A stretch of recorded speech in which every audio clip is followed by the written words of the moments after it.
you have the time to listen to me whine. Skena punk rock Amerika pernah berantakan sampai muncul satu nama yang mengubah semuanya. Bukan hanya vokalis tapi wajah pemberontakan, Billie Joe Armstrong, remaja penuh luka, kehilangan dan amarah yang menjadikan musik sebagai senjata untuk melawan dunia. Inilah kisah Billie Joe Armstrong, ikon punk yang mengubah keterpurukan menjadi revolusi musik.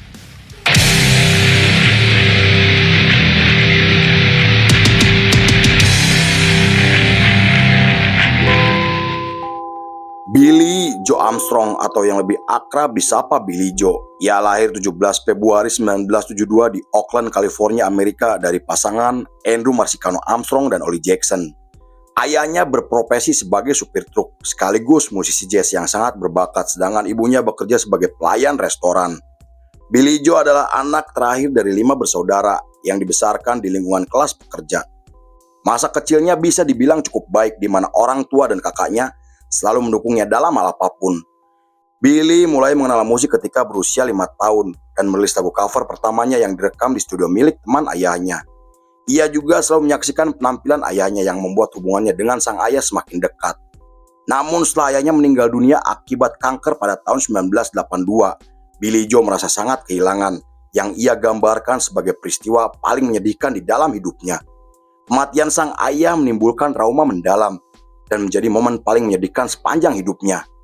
Kesedihan, kemarahan, dan rasa kehilangan kemudian ia jadikan sebagai bahan bakar yang ia tuangkan ke dalam lagu-lagunya.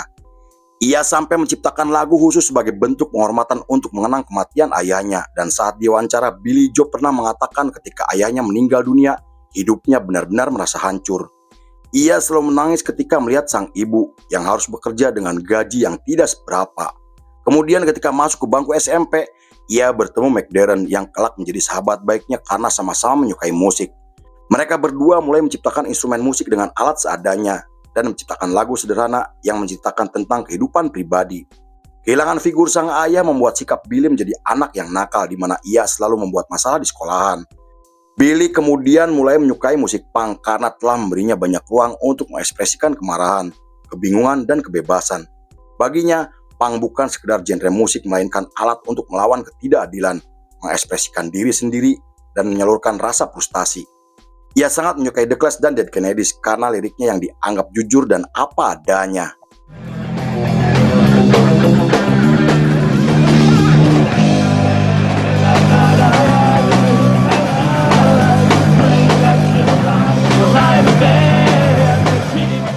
Pada tahun 1987, Billie Joe mulai terlibat di skena Bay Area yang menjadi tempat berkumpulnya anak muda dan komunitas punk yang sedang berkembang di Amerika. Kepribadian Billie yang spontan dan energik mendorongnya mendirikan band dengan ideologi punk yang anti-otoriter dan tanpa aturan. Billie kemudian mengajak Mike mendirikan band bernama Sweet Children yang ia gambarkan sebagai proyek persahabatan dan mereka akhirnya melakukan sesi latihan setelah merekrut Sean dan John Kiffmeyer. Kemunculan mereka langsung menarik perhatian banyak orang karena membawakan lagu cover dengan aransemen musik yang tidak biasa. Setelah itu Billie mulai menciptakan lagu sendiri yang membahas isu politik, kesehatan mental, anti-konsumerisme, dan ketidakpuasan terhadap pemerintahan. Meski masih berusia 15 tahun namun Billie dikenal keras dan sangat vokal dalam menyampaikan keresahannya. Pada tahun 1988, Sean memutuskan keluar dari band dengan alasan yang tidak dijelaskan. Dan Mike kemudian beralih menjadi basis karena Billie percaya dengan kemampuannya. Billie Joe kemudian mengganti nama bandnya menjadi Green Day setelah mendapatkan kontrak dan merilis EP pertamanya pada tahun 1989. Nama Green Day sendiri diambil dari bahasa gaul anak-anak California yang artinya menghabiskan hari untuk menghisap pancai tanpa melakukan apapun selain bersantai. Nama tersebut adalah istilah umum yang digunakan sebagai candaan bagi komunitas punk di Bay Area. Meski dianggap aneh dan norak, namun Billie menyukai nama tersebut karena cocok dengan perilaku anggotanya yang suka menghisap pancai dan tidak peduli dengan aturan. Pada tahun 1990, Green Day menggelar tur Amerika selama 2 minggu untuk mempromosikan album pertamanya.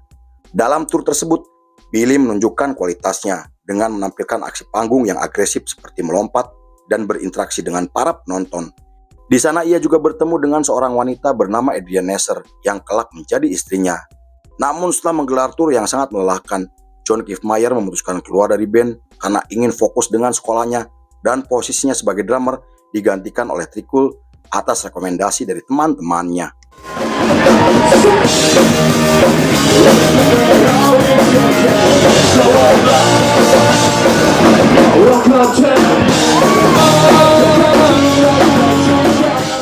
Periode tersebut adalah masa transisi untuk perkembangan karir Billie Joe yang mulai menginjakkan kaki di kancah musik internasional. Kemudian setelah merilis album keduanya pada tahun 1991, nama Green Day semakin dikenal oleh banyak orang sampai memiliki basis penggemar yang luar biasa. Album tersebut menampilkan beberapa lagu yang membahas kebingungan masa remaja, konflik batin, pencarian identitas, dan rasa kehilangan cinta sampai patah hati. Ia juga memilih bergabung dengan band proyek hingga menjalin kerjasama dengan Rancid untuk memperluas wawasannya. Saat diwawancara, Billie Joe mengatakan jika dirinya sangat kagum dengan kerja keras dan pemikiran Kurt Cobain dari Nirvana. Ia sampai menyebut Cobain sebagai inspirasi terbesarnya karena kejujuran dan anti terhadap palsuan. Baginya, Kurt Cobain bukan hanya seorang musisi, melainkan penyair yang mampu menciptakan lagu sederhana dengan lirik emosional. Namun setelah Green Day merilis album ketiganya pada tahun 1994, Billie Joe sangat terpukul setelah mendengar kabar jika Kurt Cobain ditemukan meninggal dunia. Kematian Cobain membuatnya mulai berpikir bahwa uang dan ketenaran tidak seindah yang ia bayangkan. Billie kemudian membawa lagu Nirvana di setiap pertunjukannya untuk menghormati kepergian Kurt Cobain. Pada 14 Agustus masih di tahun yang sama, Green Day tampil di festival musik Woodstock yang dikenal sebagai festival musik terbesar di dunia. Mereka tampil sangat agresif seperti biasanya dengan membawakan lagu terbaiknya. Tapi setelah hujan deras, area festival berubah menjadi kubangan lumpur di mana ribuan penonton mulai melemparkan lumpur ke arah panggung yang menimbulkan kerusuhan besar. Billie kemudian membalasnya dengan menyemprotkan air dan melemparkan lumpur ke arah penonton yang membuat acara tersebut semakin tidak terkendali.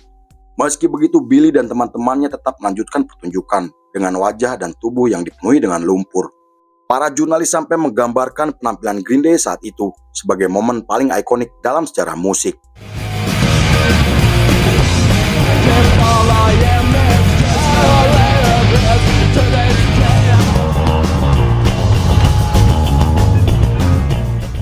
Pada tahun 1995, Billie Joe membuat statement dengan mengatakan jika dirinya seorang biseksual. Pernyataan tersebut membuatnya dikecam dan dikritik oleh banyak orang karena status Billie yang sudah menikah dan telah memiliki anak. Kaum LGBT malah memuji tindakan Billie karena dianggap telah jujur tentang hasrat seksualnya. Terlepas dari pernyataan Billie yang menuai kontroversi, namun Green Day mulai mendominasi pasar musik dunia dengan 3 album yang berhasil sukses secara komersial. Billie Joe kemudian mendirikan record label untuk merangkul beberapa band berbakat. Pada tahun 2000, Billie Joe semakin kritis dalam mengkritik kebijakan pemerintahan yang menurutnya tidak masuk akal. Ia pernah mengatakan bahwa Amerika sedang diambang kehancuran karena telah menempatkan orang yang salah hingga membuat jutaan rakyat Amerika hidup menderita. Ia juga mengkritik beberapa politisi yang menurutnya telah mendukung rasisme, perang, anti-imigran, dan kebencian terhadap kaum minoritas. Kemudian setelah terjadi penembakan massal di sekolah pada tahun 2002, Billie Joe sampai menyebut Menteri Pertahanan sebagai orang bodoh karena telah melegalkan senjata api di Amerika. Ia juga mengecam keputusan Presiden Amerika George W. Bush yang melakukan invasi ke negara Timur Tengah dengan alasan perdamaian. Keresahan tersebut kemudian muncul dalam album ke-7 Green Day yang dirilis pada tahun 2004 dan album tersebut mendapatkan kecaman dari berbagai pihak karena judul albumnya dianggap menghina rakyat Amerika, veteran perang, dan keluarga militer, sampai angkat bicara karena lirik lagunya dianggap telah melecehkan perjuangan tentara, memojokkan militer, dan tidak menghargai pengorbanan tentara yang bertugas di Irak dan Afghanistan. Media dan politisi sayap kanan sampai menuduh Green Day telah merusak citra negara dan memprovokasi kebencian terhadap Amerika. Terlepas kontroversi terkait album mereka, namun album tersebut berhasil menduduki nomor 1 di 15 negara sampai memenangkan penghargaan bergengsi sebagai album terbaik. Seorang jurnalis menggambarkan album mereka seperti opera punk yang mengkritik situasi politik pasca serangan 11 September. Tetapi Billie Joe kemudian mengatakan jika album terbarunya bukan untuk melecehkan negara, melainkan protes terhadap pemerintahan dan Presiden George W. Bush. Ia sendiri tidak pernah menyerang Bush secara personal karena ia hanya mengkritik jabatannya sebagai Presiden Amerika yang menurutnya bermasalah.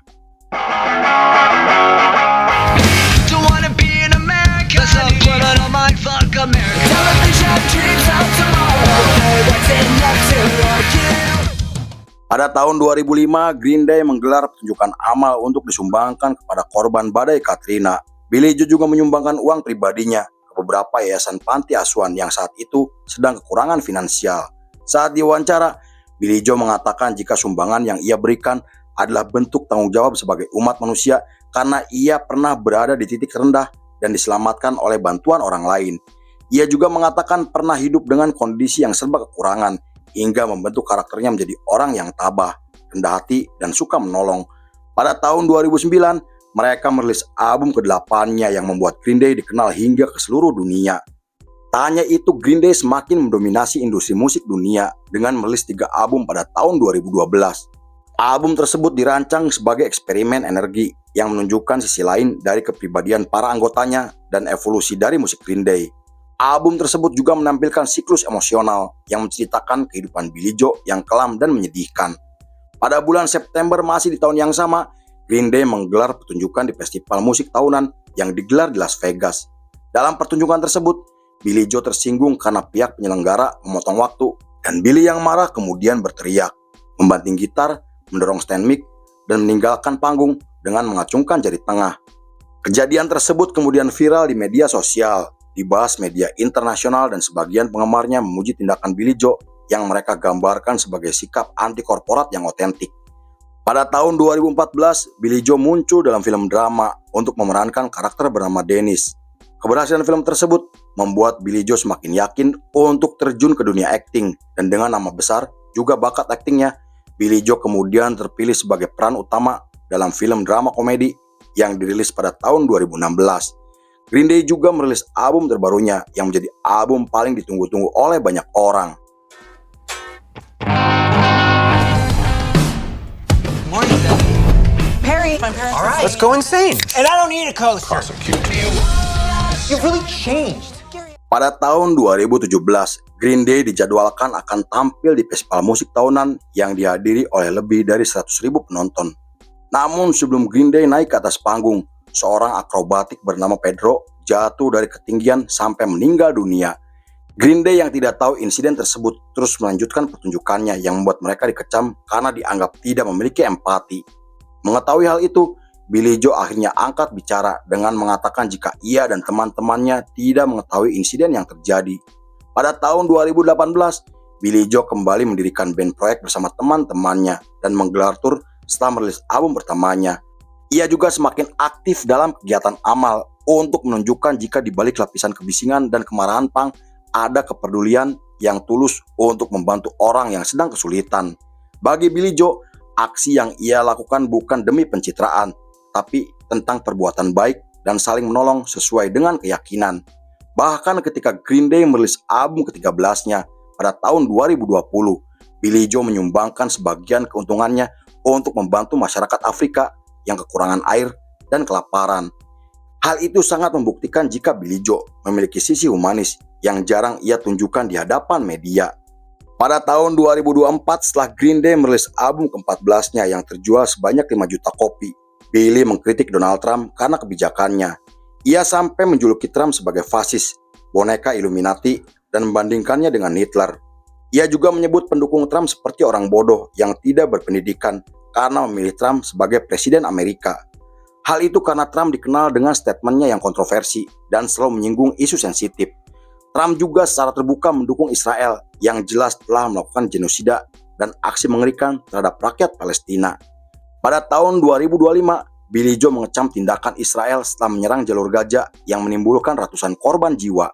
Ia kemudian menyuruhkan dukungannya terhadap Palestina, di mana selama penampilan Green Day di festival Coachella, ia membawakan lagu dengan lirik yang diubah untuk menceritakan perang yang sedang terjadi di jalur Gaza. Bahkan ketika Green Day tampil di Kuala Lumpur, Malaysia, Billie menentangkan bendera Palestina di bahunya yang ia dapatkan dari penonton. Sampai saat ini, Billie Joe dan Green Day masih aktif dan terus menyebarkan pengaruhnya ke seluruh dunia. Ia telah dikenal sebagai vokalis, aktor, dan produser musik paling berpengaruh di dunia, sampai dinobatkan sebagai salah satu vokalis terbaik sepanjang masa. Meski masa kecilnya sangat menyedihkan, tetapi Billie Joe telah membuktikan bahwa keterbatasan tidak membuatnya patah semangat untuk menginspirasi banyak orang. Lalu film pun selesai.